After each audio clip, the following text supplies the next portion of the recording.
আজ প্রথমে Krishnanagar DI office তথা কারিগরি শিক্ষা ভবন অভিযান ও তারপরে দুপুর গড়িয়ে বিকেল নামতেই কৃষ্ণনগর ন্যাশনাল হাইরোড অবরোধ করে আনুমানিক প্রায় 1.5 ঘন্টা প্রতিবাদ বিক্ষোভে শামিল হয় চাকরিহারা প্রার্থীরা। এরপর ঘটনাস্থলে চাকরিহারা প্রার্থীদের অবরোধের জেরে কার্যত যান চলাচল স্তব্ধ হয়ে পড়ে বেশ কিছুক্ষণের জন্য। এরপর ঘটনাস্থলে পৌঁছয় কৃষ্ণনগর কোতোয়ালি থানার বিশাল পুলিশ বাহিনী ও নামানো হয় র্যাব ও কম্বাট ফোর্স। এছাড়াও রীতিমতো ঘটনাস্থল পরিদর্শনে যান নদিয়া জেলার ডিএসপি হেডকোয়ার্টার। তিনি পরিদর্শন করার পরই নিজেদের সিদ্ধান্তে অবরোধ কার্যত তুলে নিল, আবারও স্বাভাবিক হয়ে যায় যান চলাচল। আর এই বিষয়ে কি প্রতিক্রিয়া দিলেন চাকরিহারা প্রার্থীরা শুনে নেব।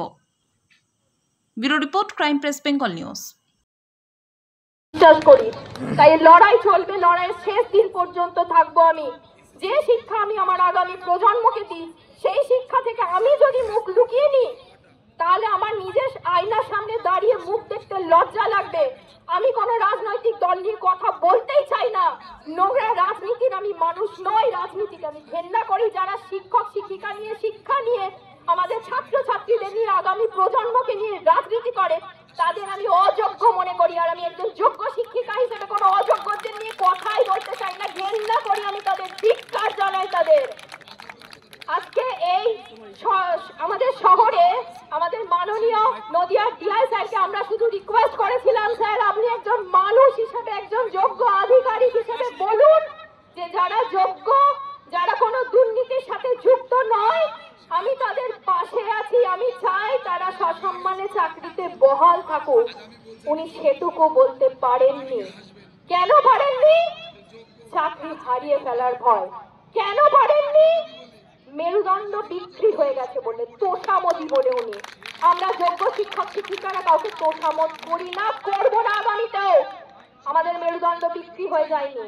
তাই এই সমাজের সমস্ত স্তরের মানুষের কাছে আমরা 2016 সালের এসএসটি যোগ্য শিক্ষক শিক্ষিকারা আজকে আমরা আন্দোলনে নেমেছি, কারণ মহামান্য সুপ্রিম কোর্ট রাজ্য সরকারের দুর্নীতির জন্য আমাদের পুরো প্যানেলটা বাতিল করে দিয়েছে 3রা এপ্রিল, যেখানে আমাদের কোনো দোষ নেই, অথচ পুরো প্যানেলটাই বাতিল হয়ে গেছে। কিন্তু একইভাবে 8 তারিখ মন্ত্রিসভার যে দুর্নীতির যে আবেদন, সিবিআই আবেদন ছিল, সেটা খারিজ করে দিয়েছে ওই একই সুপ্রিম কোর্ট। আজকে আমরা রাস্তায়, কারণ আমরা চাই ওএমআর ইমেজ সব দেওয়া হোক, রাজ্য সরকার থেকে, এসএসসি থেকে দেওয়া হোক। আমরা নালে আরো আন্দোলনের পথে যাব। আমাদের চাকরি কিভাবে বাঁচাবেন জানি না, কিন্তু ওনাকে বাঁচাতেই হবে, কারণ আমরা প্রত্যেকে যোগ্য। উনি গত পরশুদিন বলেছেন রাজ্যের মুখ্যমন্ত্রী যে ভলেন্টিয়ার, এবার যাদের চাকরি হারিয়েছেন তাদের ভলেন্টিয়ার শিক্ষক নিয়োগ করা হবে। এই নিয়ে আপনারা কি বলছেন? একদম নয়, একদম নয়। আমরা আমাদের পার্মানেন্ট পোস্ট, অ্যাসিস্ট্যান্ট টিচারের পোস্ট ফেরত পেতে চাই, কারণ উনি আমাদের দয়া করছেন না, এটা আমাদের হক, কারণ আমরা অর্জন করেছিলাম। মুখ্যমন্ত্রী আমাদের কোনো দয়া করছেন না। আমরা কোনো ভলেন্টিয়ার সার্ভিসে আমরা যেতে চাই না, আমরা যাবও না। আমরা নিজেদের যোগ্যতা দিয়ে আজকে চাকরি করেছি, আমরা সেই চাকরি ফেরত পেতে চাই। আমাদের বিরুদ্ধে কোনো প্রমাণ নেই, কোনো সিবিআই লিস্টে আমাদের নাম নেই। কিসের জন্য আমরা চাকরি হারাবো? আমরা আজকে বসে আছি, যারা দায়ী তাদের কোনো শাস্তি হলো না, আর যারা দুর্নীতির শিকার হয়ে গেল তাদের আজকে শাস্তি হয়ে তারা চাকরি হারিয়ে গেল। আমরা আমাদের সমস্ত অধিকার ফেরত চাই, সম্মানের সাথে, কোনো দয়ার সাথে। আজকে তো ডিআই অফিস অভিযান করেছিলেন, তারপরেও কি ডিআই অফিসের যিনি অধিকর্তা রয়েছেন তিনি কি কথা বলেছেন আপনাদের সঙ্গে? কথা উনি বলেছেন, কিন্তু ওনার ক্ষমতা হয়নি এইটুকু বলার আমি যোগ্য টিচারদের পাশে আছি। ওনার ক্ষমতাই হয়নি, কারণ ওনার চাকরিটাও তো বাধা, ওনার ক্ষমতা হয়নি, কিন্তু উনি কথা বলেছেন। মিরর ইমেজ আমাদের চাই, দিতেই হবে, তাহলে এই আন্দোলন অনেক দূর যাবে।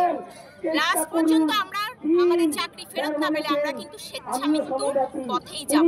রাষ্ট্রপতিকে আমরা তাই আবেদন জানাবো, যাতে আমাদের স্বেচ্ছামৃত্যুর আবেদন অ্যাপ্রুভ করা হয়।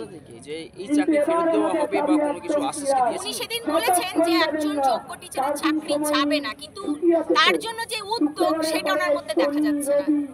উনি বলেই গেছেন, কিন্তু ফার্দার কোনো স্টেপ উনি নেননি।